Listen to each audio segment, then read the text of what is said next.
फिर मीनू चिड़िया खूब मेहनत और लगन से अपना घर तैयार करना शुरू कर देती है। ऐसे ही 2 दिन बीत जाते हैं। अब सभी पक्षियों ने अपने अपने घर बना लिए होते हैं। बस अब पक्षियों को अपने घरों में रंग करना था, जिससे उनका घर काफ़ी ज़्यादा सुंदर दिख सके। मीनू चिड़िया ने भी अपना घर बना लिया था और अब मीनू चिड़िया को भी अपने घर में रंग करना था। आज मुझे अपने घर में रंग करना है। आज मैं अपने घर को रंग कर कर काफी ज्यादा सुंदर बना दूंगी। दूसरी तरफ कालू कौवे ने जंगल के सभी पक्षियों के घरों को खराब करने की योजना बना ली होती है। आज सभी पक्षी अपने घरों में रंग करने वाले हैं और कल मिट्टू महाराज जंगल के सभी पक्षियों के घर देखने आने वाले हैं। मैं बादल भैया के पास जाऊंगा और उनसे कहूंगा कि वे जंगल में आकर बारिश कर दें, ताकि सभी पक्षियों के घरों के रंग खराब हो जाएं। कल सुबह होते ही मैं अपने घर को रंग कर दूंगा और फिर जब दोपहर को मिट्टू महाराज सभी पक्षियों के घरों को देखने आएंगे तो सबसे ज्यादा अच्छा घर उनको मेरा लगेगा, क्योंकि सभी पक्षियों के घरों के रंग बारिश की वजह से खराब हो चुके होंगे और कल का इनाम तो मैं ही जीतूंगा।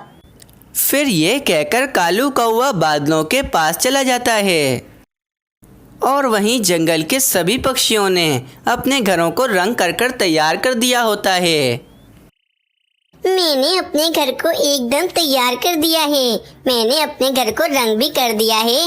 बस अब कल मिट्टू महाराज मेरे घर को देखने आए और वो मुझे ही विजेता बना दें। बादल भैया, आज आप चलकर हमारे जंगल में बारिश कर दें। हमारे जंगल में काफी दिनों से बारिश नहीं हुई है, जिसकी वजह से हमारे जंगल में पानी की काफी ज्यादा समस्या हो गई है। इसलिए आप अभी चलकर हमारे जंगल में बारिश कर दें। अच्छा ठीक है कालू कौवे, मैं कुछ देर के बाद तुम्हारे जंगल में बारिश करने के लिए आ जाऊंगा। ये सुनकर कालू कौवा खुशी खुशी अपने जंगल की तरफ चला जाता है। कालू कौवे के जाते ही वहाँ पर एक बादल आ जाता है। चलो भाई जल्दी चलो, हमें एक जंगल में जाकर बारिश करनी है। उस जंगल में आग लग गई है, चलो जल्दी चलो मेरे साथ। अरे पर मुझे तो आज तोते महाराज के जंगल में बारिश करने के लिए जाना है। अरे भाई वहाँ किसी और दिन चले जाना, पर अभी मेरे साथ चलो। उस जंगल में काफी ज्यादा आग लगी हुई है, हमें जाकर वे आग बुझानी है। फिर वे दोनों बादल दूसरे जंगल में बारिश करने के लिए चले जाते हैं। सभी पक्षियों ने अपने घरों को रंग कर कर काफी ज्यादा सुंदर बना दिया है, लेकिन अभी कुछ ही देर बाद बादल भैया आकर बारिश कर देंगे और सभी पक्षियों के घर खराब हो जाएंगे।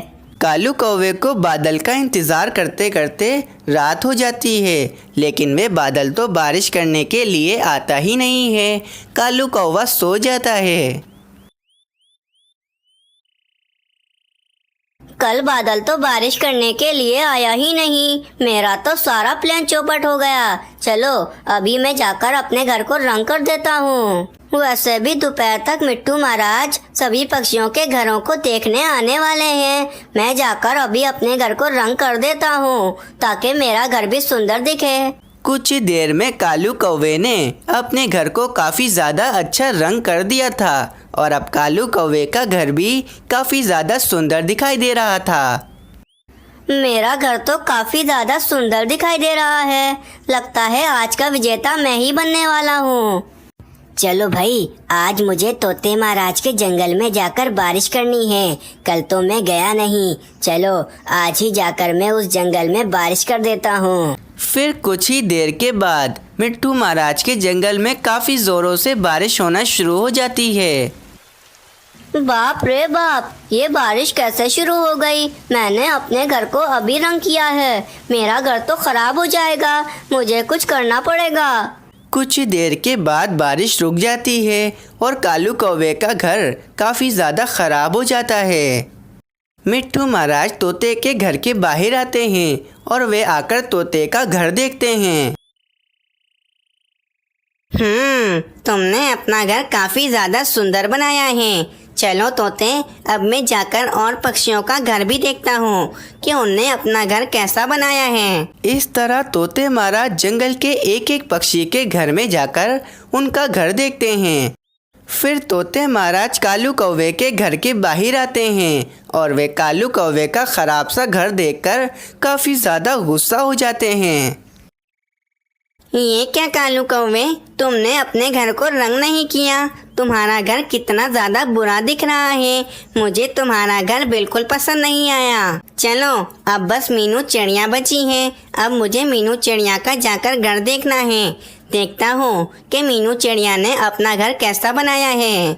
फिर मिट्टू महाराज मीनू चिड़िया के घर के बाहर आते हैं और जब मीनू चिड़िया का घर देखते हैं तो मिट्टू महाराज की आंखें तो फटी की फटी रह जाती हैं, क्योंकि मीनू चिड़िया ने जंगल में सबसे ज़्यादा सुंदर घर बनाया था। वाह वाह मीनू चिड़िया, तुमने कितना सुंदर घर बनाया है। मुझे पूरे जंगल में सबसे ज़्यादा सुंदर घर तुम्हारा लगा है, इसीलिए इस साल की विजेता तुम हो मीनू चिड़िया। फिर मिट्टू महाराज मीनू चिड़िया को तोहफे में गंदम का खेत दे देते हैं और मीनू चिड़िया काफ़ी ज़्यादा खुश हो जाती है। प्यारे दोस्तों, इस कहानी से हमें ये सीख मिलती है कि हम जो खड्डा दूसरों के लिए खोदते हैं, हम उस खड्डे में खुद ही गिर जाते हैं। इसीलिए हमेशा हमें दूसरों के साथ अच्छा ही करना चाहिए।